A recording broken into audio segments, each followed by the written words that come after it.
नमस्कार, आप सुन रहे हैं दिव्य कहानियाँ। वह पवित्र स्थान जहाँ हम भारतीय संस्कृति, पुराणों और महापुरुषों की ऐसी अद्भुत कथाएँ सुनते हैं, जो केवल मनोरंजन नहीं करती, बल्कि जीवन का मार्ग भी दिखाती हैं। भारत की भूमि सदैव से ऋषियों, मुनियों और तपस्वियों की भूमि रही है।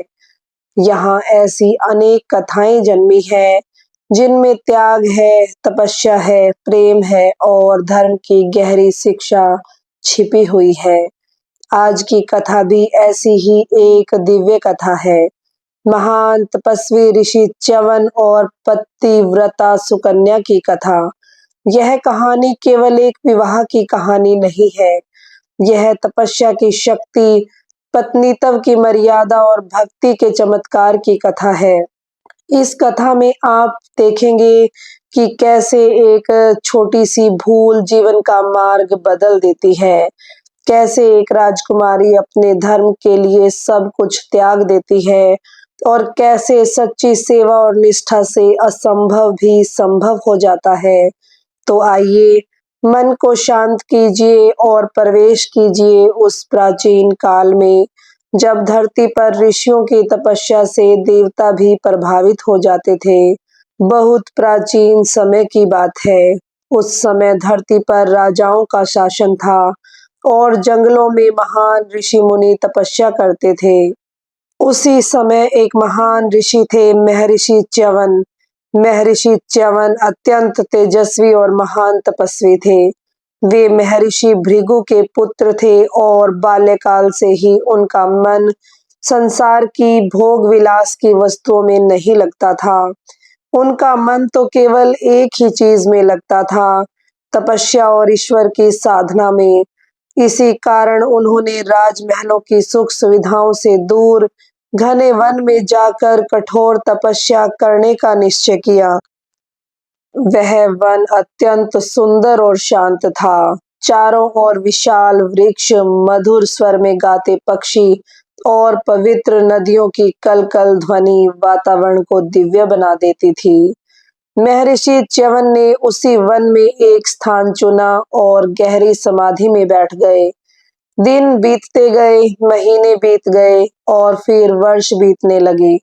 लेकिन महर्षि च्यवन की तपस्या इतनी गहरी थी कि उन्हें बाहरी संसार का बिल्कुल भी भान नहीं रहा। धीरे-धीरे उनके शरीर के चारों ओर दीमकों ने मिट्टी का एक बड़ा सा टीला बना दिया। वह टीला इतना बड़ा हो गया था कि ऐसा लगता था मानो वहां कोई पुराना मिट्टी का पहाड़ खड़ा हो। लेकिन उस टीले के भीतर अब भी एक महान तपस्वी ध्यान में लीन बैठे थे। उसी समय एक महान राजा थे, राजा शरियाती। वे धर्मप्रिय और प्रजावत्सल राजा थे। एक दिन उन्होंने अपने परिवार और सेना के साथ वन में भ्रमण करने का निश्चय किया। उनके साथ उनकी अत्यंत सुंदर और चंचल पुत्री भी थी, राजकुमारी सुकन्या। सुकन्या अत्यंत सुंदर थी, लेकिन वह इतनी ही जिज्ञासु और चंचल स्वभाव की भी थी। राजा शरियाती का दल उस वन में पहुंचा तो सभी लोग वहां की सुंदरता देखकर आनंदित हो उठे। राजा अपने मंत्रियों के साथ आगे बढ़ गए और राजकुमारी सुकन्या अपनी सखियों के साथ वन में घूमने लगी। घूमते घूमते सुकन्या की दृष्टि अचानक एक अजीब से मिट्टी के टीले पर पड़ी। वह टीला साधारण नहीं था, उसके भीतर से दो छोटे छोटे चमकते हुए बिंदु दिखाई दे रहे थे, जैसे दो चमकती हुई जुगनू की रोशनी। सुकन्या को बड़ी उत्सुकता हुई। उसने अपनी सखियों से कहा, देखो, इस मिट्टी के टीले में कुछ चमक रहा है। मुझे लगता है कि इसके अंदर कोई कीमती रत्न छिपा हुआ है। जिज्ञासा के कारण सुकन्या ने पास पड़ी एक पतली लकड़ी उठाई और बिना सोचे समझे उसने उन चमकते बिंदुओं में लकड़ी चुभा दी। जैसे ही सुकन्या ने वह लकड़ी चुभाई, अचानक उस मिट्टी के टीले के भीतर से एक दर्द भरी कराह सुनाई दी। साथ ही उन चमकते बिंदुओं से रक्त बहने लगा और सुकन्या घबरा गई। उसे समझ नहीं आया कि उसने क्या कर दिया है। दरअसल वह चमकते बिंदु कोई रत्न नहीं थे, वह थे महर्षि च्यवन की आंखें।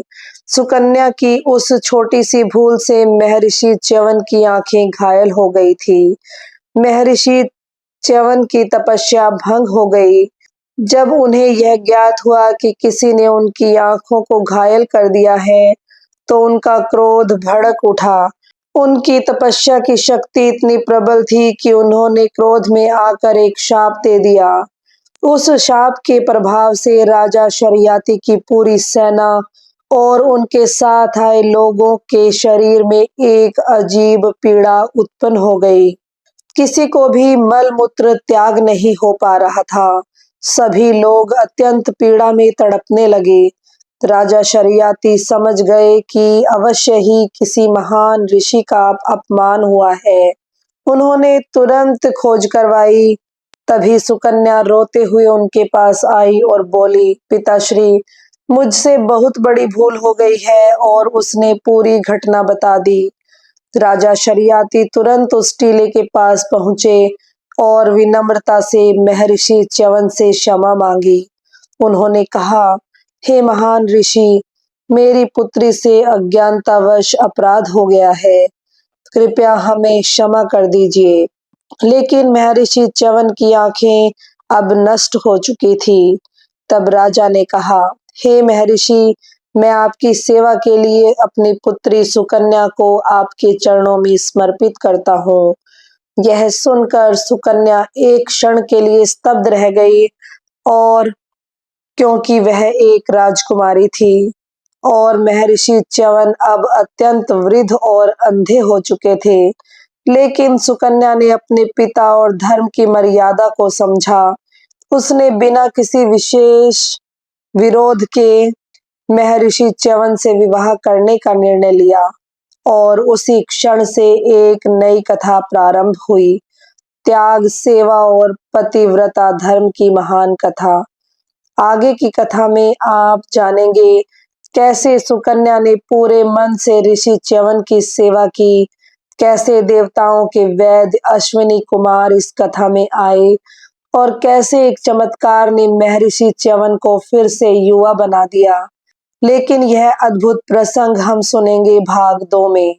भाग 1 में आपने सुना कि कैसे राजकुमारी सुकन्या से अनजाने में एक गंभीर भूल हो गई। उस भूल के कारण महान तपस्वी ऋषि च्यवन की आंखें घायल हो गई और उनकी तपस्या भंग हो गई। अपने अपराध का प्रायश्चित करने के लिए राजकुमारी सुकन्या ने स्वयं को ऋषि च्यवन की सेवा में समर्पित कर दिया और उनसे विवाह कर लिया। अब कथा आगे बढ़ती है, जहां एक राजकुमारी का जीवन पूरी तरह बदल जाता है। विवाह के बाद सुकन्या ने अपने राजसी वस्त्र और आभूषण त्याग दिए। जो राजकुमारी कभी महलों में रहती थी, अब वह एक साधारण आश्रम में रहने लगी। उसका जीवन अब बिल्कुल अलग था। सुबह सूर्योदय से पहले उठना, आश्रम की सफाई करना, वन से लकड़ियां लाना, ऋषि च्यवन के लिए जल लाना और पूरे प्रेम तथा श्रद्धा के साथ उनकी सेवा करना। ऋषि च्यवन अब वृद्ध और अंधे हो चुके थे। उनकी आंखें पूरी तरह नष्ट हो चुकी थी। लेकिन सुकन्या ने कभी भी इसे अपना दुर्भाग्य नहीं माना। वह पूरे मन से उनकी सेवा करती रही। दिन बीतते गए, महीने बीतते गए और धीरे धीरे वर्षों का समय भी बीतने लगा। लेकिन सुकन्या की सेवा और निष्ठा में कभी कमी नहीं आई। एक दिन की बात है, सुकन्या आश्रम के पास नदी से जल भरकर लौट रही थी। उसी समय वहां दो अत्यंत तेजस्वी और दिव्य पुरुष आए। उनके शरीर से अद्भुत प्रकाश निकल रहा था। उनके रूप और तेज को देखकर कोई भी समझ सकता था कि वे साधारण मनुष्य नहीं थे। वह थे देवताओं के वैद्य अश्विनी कुमार। उन दोनों का स्वर मधुर था और उनका रूप अत्यंत आकर्षक। उन्होंने सुकन्या को देखा और आश्चर्य से पूछने लगे, हे सुंदर युवती, तुम कौन हो और इस घने वन में इस प्रकार क्यों रह रही हो? सुकन्या ने विनम्रता से उत्तर दिया, मैं राजा शरियाती की पुत्री सुकन्या हूँ और मैं महान तपस्वी ऋषि च्यवन की पत्नी हूँ। यह सुनकर अश्विनी कुमार आश्चर्य में पड़ गए। उन्होंने देखा कि एक युवा और सुंदर राजकुमारी एक अत्यंत वृद्ध और अंधे ऋषि की सेवा कर रही है। अश्विनी कुमारों ने सुकन्या से कहा, हे सुकन्या, तुम इतनी सुंदर और युवा हो, तुम्हारा जीवन अभी लंबा है, तुम क्यों एक वृद्ध और अंधे व्यक्ति के साथ अपना जीवन व्यतीत कर रही हो? यदि तुम चाहो तो हम तुम्हें स्वर्ग जैसे सुख दे सकते हैं। लेकिन सुकन्या ने अत्यंत दृढ़ स्वर में उत्तर दिया, मैं अपने पति के प्रति पूरी तरह समर्पित हूँ। मेरे लिए वही मेरा धर्म है, वही मेरा कर्तव्य है। मैं किसी भी परिस्थिति में अपने पति का त्याग नहीं कर सकती। सुकन्या के इस उत्तर से अश्विनी कुमार अत्यंत प्रभावित हुए। उन्होंने कहा, तुम्हारी पतिव्रता निष्ठा अद्भुत है, हम तुम्हारी सहायता करना चाहते हैं। अश्विनी कुमारों ने सुकन्या से कहा, यदि तुम चाहो तो हम तुम्हारे पति को फिर से युवा बना सकते हैं, हम उन्हें पहले जैसा सुंदर और स्वस्थ बना देंगे। सुकन्या को यह सुनकर आश्चर्य हुआ, लेकिन उसने कहा, मैं इस विषय में अपने पति से पूछे बिना कोई निर्णय नहीं ले सकती। वह तुरंत आश्रम में गई और ऋषि च्यवन को पूरी बात बताई। ऋषि च्यवन मुस्कुराए, उन्हें सुकन्या की निष्ठा पर पूरा विश्वास था।